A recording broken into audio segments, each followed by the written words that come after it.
Today, I'm going to talk about four really interesting ways that you can use generative AI in the palm of your hand, meaning your smartphone, to take pictures of something around you or even yourself in order to get useful information. The end result is a better you and a better understanding of the way things work. But it's going to go beyond mere curiosity. It's actually going to go into the realm of personal growth and basically stuff that you might pay someone a lot just to get feedback on. Let's dive in. First use case is the physical and natural world around you. For instance, I oftentimes go hiking or walking, even in my own backyard, and I see things that I have no idea what they are. There's like this one weird magenta tree in my backyard. It was beautiful.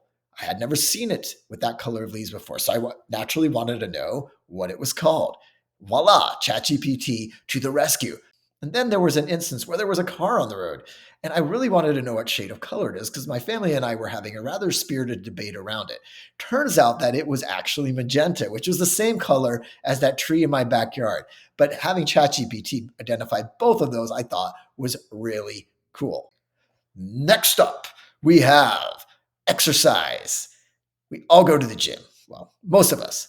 Most of us endeavor to go to the gym at some point. And maybe it's only after the first 2 weeks of the new year, but even then, we all want some kind of feedback. And personal coaches aren't necessarily, and personal fitness instructors are not necessarily cheap. And that weird guy who sidles up to you and goes, "Hey man, I don't think that's the right form." I'm not sure you really want to trust that person. However, with ChatGPT, you can take a picture of whatever thing it is you're doing, from dumbbell curls to the downward dog. And I mentioned downward dog because for me, I've always noticed whenever I go to yoga, I'm always that student gets all that special attention because I'm so inflexible. And I look like probably kind of a mess out there. It's kind of embarrassing. They probably think, hey, it's his first time doing yoga. That's probably like my 100th time.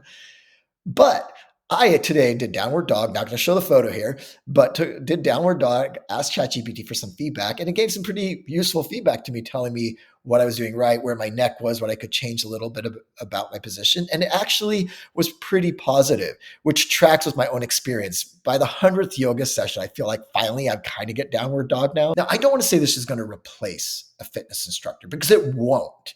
But what it is, it's taking you from zero, like, I don't know what I'm doing, and I'm not going to listen to the weird guy who talks like this. Hey, bro, you might want to do it this way.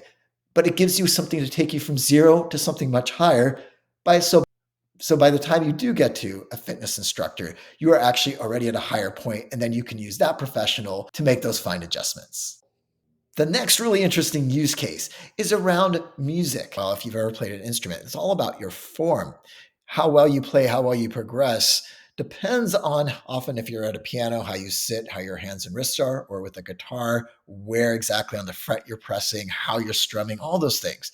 Now, these large language models don't actually have video recognition, so they can't parse an actual video clip. But by taking a picture just in the motion that you're going to be doing, and what I recommend is actually using video and then taking a screenshot of that video at a certain point, right where you're playing in a natural way, or at least the way you usually play, and then asking for feedback on that.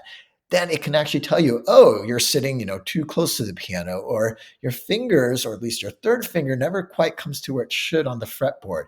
And these are things that a teacher, an expert, someone who would really sit down with you and look at you and analyze you would take a while to get to, and also cost you a little bit.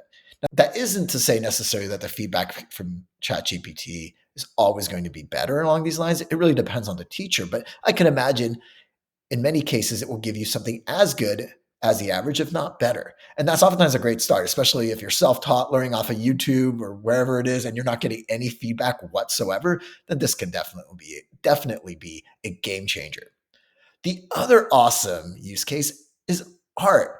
Like, check out this watercolor thing. No, this isn't me being multi-talented. It's actually from my partner. She is a watercolorist, something she picked up during the pandemic, and she's worked hundreds of hours maybe at this point and just taken all these online courses. And for her to get feedback from an LLM on this is really helpful because for her, she watches these large courses online, but doesn't get feedback from an actual artist. And she was able to get something actionable from what the large language model told her. And this happened in a mere seconds. And we also took photos of all of her or her watercolors and asked it, is there a progression here? What's improved? And there actually was. It charted along with her own personal journey, her own growth as a watercolorist. And so this shows that it's not just spewing random things out there, but it's actually mirroring what's ever happening in reality. And it's also able to give you this actionable feedback so you can become a better artist or a better musician. But it's good that ChatGPT was able to make these little incremental suggestions.